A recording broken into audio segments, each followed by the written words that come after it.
नमस्कार दोस्तों, ये पेपर है 4 जून 2019 SSCGL 2018 का टायर 1 का थर्ड शिफ्ट का पेपर है। 4 से 5 बजे के बीच में हुआ था। डेट है 4 जून 2019। पहला क्वेश्चन है, select the most appropriate meaning of the given idiom.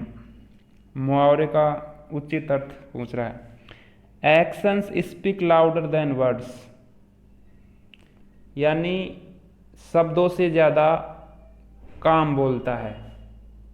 कहते नहीं है क्या, कई आदमी क्या करते हैं, बोलते रहते करते कुछ नहीं है। तो उनको आप एक बात बोल दीजिए, actions speak louder than the words. करनी खतनी से ताकतवर होती है। What someone act actually does means more than what they say they will do. तो कौन सा हो जाएगा, यानी कहने से ज़्यादा अच्छा क्या है, करना। करके दिखाओ, कहने से कोई मतलब नहीं है। तो ये दूसरा हो जाएगा, what you do is more important then what you से। कहते तो बहुत रहते हैं, लेकिन जो करता है ना, वही अच्छा आदमी माना जाता है। दूसरा है, select the correct active form of the given sentence. Active पूछ रहा है, पेसिव में दिया हुआ है। तो पहले ये देखो क्या है, ये है वाज प्लस वर्ब की second form. Was plus verb की सेकंड फॉर्म किसका होता है, ये देखो। पहले तो ये होती है भाई साहब पास्ट इंडेफिनेट या सिंपल पास्ट टेंस की होती है। तो पहले तो क्या आएगा, जो सब्जेक्ट है उसको लाओ, इसको लाओ बाय के बाद वाले को। तो द एजुकेट इनएडिक्वेट रेनफॉल अफेक्टेड, फिर सेकंड फॉर्म आएगी एडवर्सली। एडवर्सली ये वर्ब से पहले आएगी, एडवर्सली अफेक्टेड द क्रॉप। ये हो गया। अब गलत कौन कौन सा है, पहला वाला गलत हो गया, इसमें है जय। दूसरे वाले में क्या है, वाज भी नहीं आएगा। तीसरे में सही है। चौथा क्या है, the adequate crop adversely affected the rainfall. तो इसमें तीसरे और चौथे में क्या खराबी है, क्या मिस्टेक है, इसमें क्या है, द एडिकेट रेनफॉल ये एक साथ आएगा, लेकिन चौथे में एक साथ नहीं लेकर रेनफॉल को पीछे ले गया। तो ये तीसरा नंबर सही है, क्योंकि ये बाई द एडिक्वेट रेनफॉल ये एक साथ आएगा, द एडिक्वेट रेनफॉल। तो ऑप्शन नंबर 3 सही हो गया। तीसरा, select the antonym of given word. Pardon का मतलब होता है क्षमा करना, फॉरगिव, क्लेमेंसी, मर्सी। तो इसका अपोजिट हो गया पनिश। एक तो क्षमा करना और ये उल्टा पूछ रहा है, तो वो दूसरा है पनिश, सजा देना।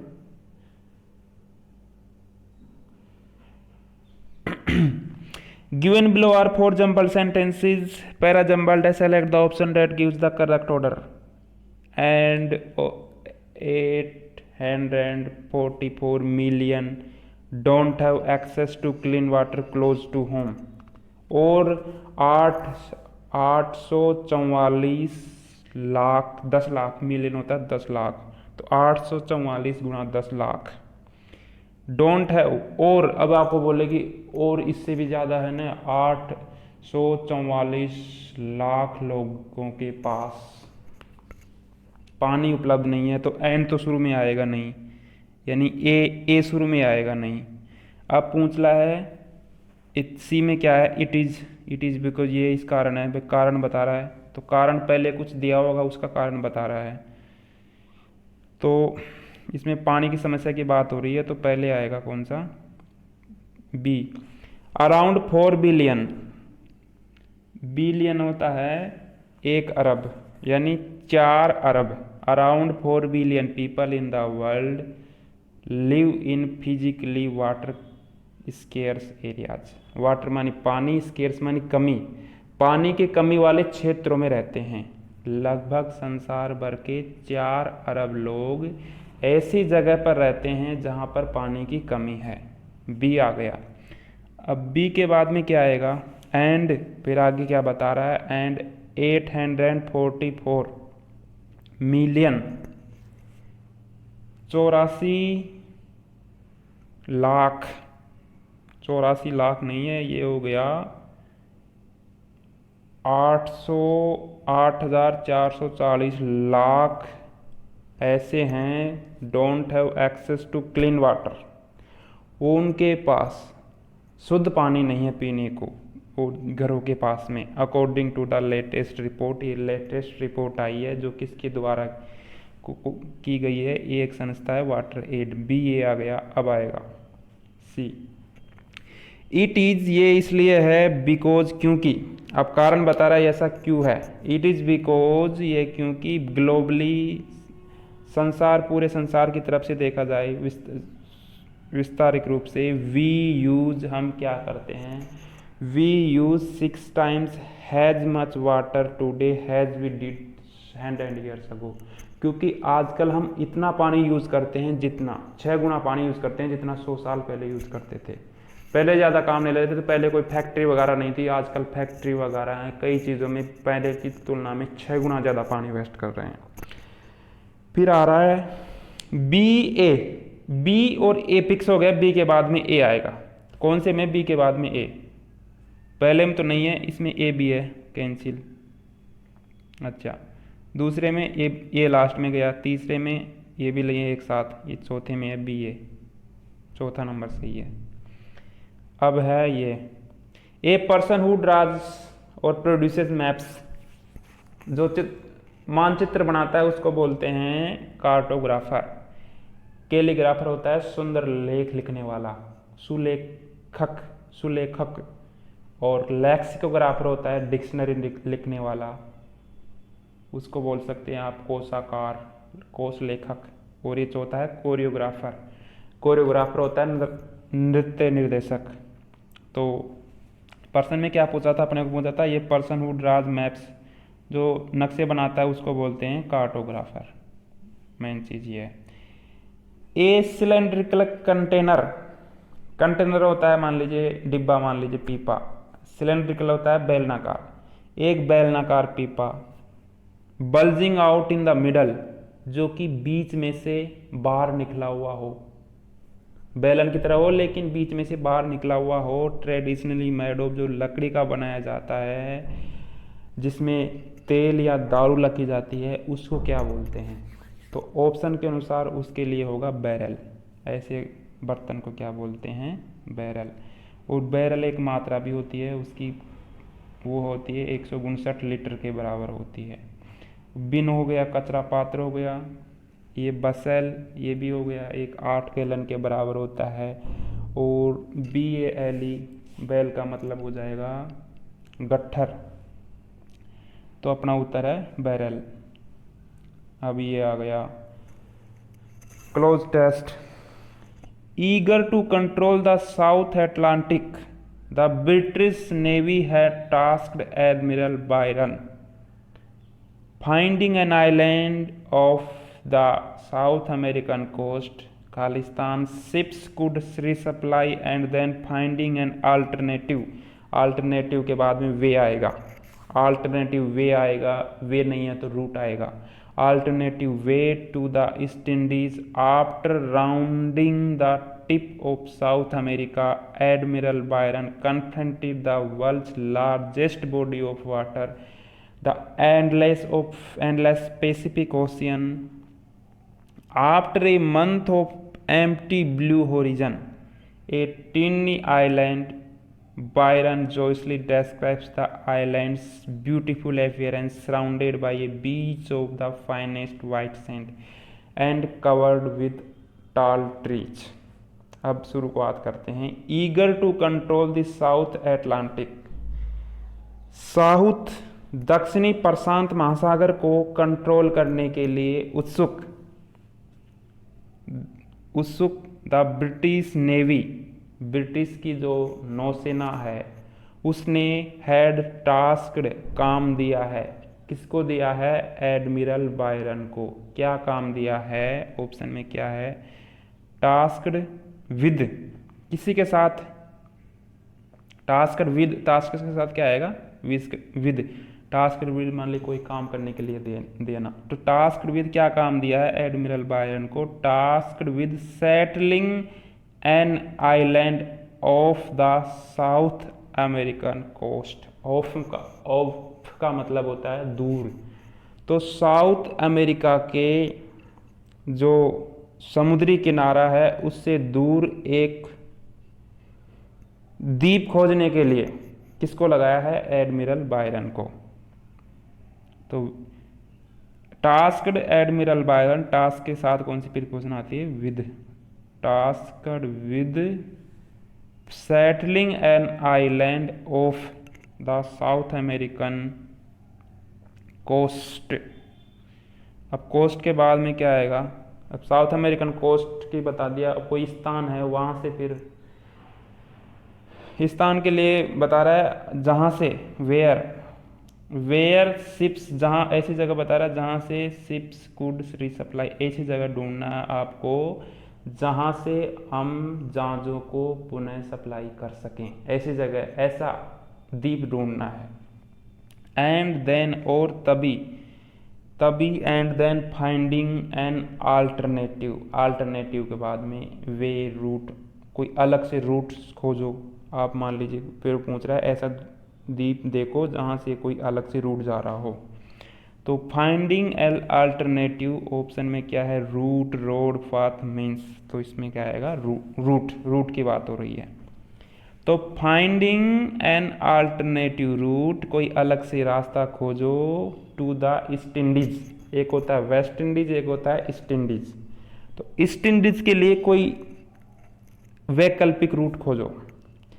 After rounding the tip of South America, south America के अंतिम छोर के चारों तरफ चक्कर लगाने के बाद admiral Byron confronted, south America के चारों तरफ चक्कर लगाने के बाद वो कहाँ पहुँच गए? संसार के सबसे बड़े महासागर प्रशांत महासागर पर। तो Admiral Byron confronted the world's body of water, पानी में सबसे बड़ा। तो उसके लिए क्या आएगा? लार्जेस्ट। जो सबसे बड़ा होता है, अब ये दा के साथ कौन सी कम वो आएगी, डिग्री आएगी, ये आएगी लार्जेस्ट। तो confronted the world's largest body of water, संसार का सबसे बड़ा, ऐसी जगह जो पानी की दृष्टि से सबसे बड़ा हुआ है प्रशांत महासागर। आगे बता रहा है the endless Pacific ocean, Pacific होता है प्रशांत महासागर। After a month of empty blue horizon, एक महीने तक तो क्या है वो ब्लू होरिजन यानी नीले आकाश से दूर रहने के बाद घूम रहा था। तो एक महीना हो गया। ए टीनी आइलैंड, एक छोटा द्वीप। अब खालिस्तान पांचवा यहाँ है, एक छोटा द्वीप। बायरन क्या कराओ? एपियर्ड, दिखा। Appeared, came out, showed, stood up. Appeared माने प्रकट हुआ, उसको दिखा, दूर से कोई चीज दिखती है, उसके लिए हम क्या बोलते हैं? एपियर्ड। एपियर हमने दिखाई दिया। एक महीने जब वो घूम लिया ना बिना काम ही, एम्प्टी, तो ए टीनी आइलैंड एपियर्ड, प्रकट हुआ। बायरन जोइसली डेस्क्राइब द आइलैंड, तो उन्होंने खुशी क्या कहा कि देखो कितना शानदार। जब अपने किसी चीज़ की आवश्यकता होती है तो हम उसको बहुत ही बढ़िया बताते हैं। तो उन्होंने खुशी से क्या वर्णन किया, कैसा वर्णन किया? बायरन जोइसली डेस्क्राइब्ड माने वर्णन किया द आइलैंड्स ब्यूटीफुल अपीयरेंस, की बहुत ही शानदार दृश्य है। सराउंडेड, जो कि क्या है? उस द्वीप को जो कि चारों तरफ से घेरा हुआ है, by a beach of finest white sand, सफ़ेद मिट्टी, सफ़ेद रेत है उसके चारों तरफ। एंड कवर्ड विथ, और चारों तरफ से बड़े बड़े, कवर्ड विथ ढका हुआ है, टॉल ट्रीज, बड़े बड़े पेड़ों से। तो इसको दोबारा पढ़ देता हूँ। Eager to control the South Atlantic, South Atlantic महासागर को कंट्रोल करने के लिए उत्सुक the British navy, British navy ने क्या सोचा कि हम साउथ अटलांटिक है ना, दक्षिणी अंध महासागर, उसको कंट्रोल करने के उत्सुक थे। तो द ब्रिटिश नेवी है टास्क, तो उन्होंने एडमिरल बायरन को क्या काम दिया? Task with settling an island, एक ऐसा द्वीप खोजो ऑफ द अमेरिकन कोस्ट, जो कि अमेरिका के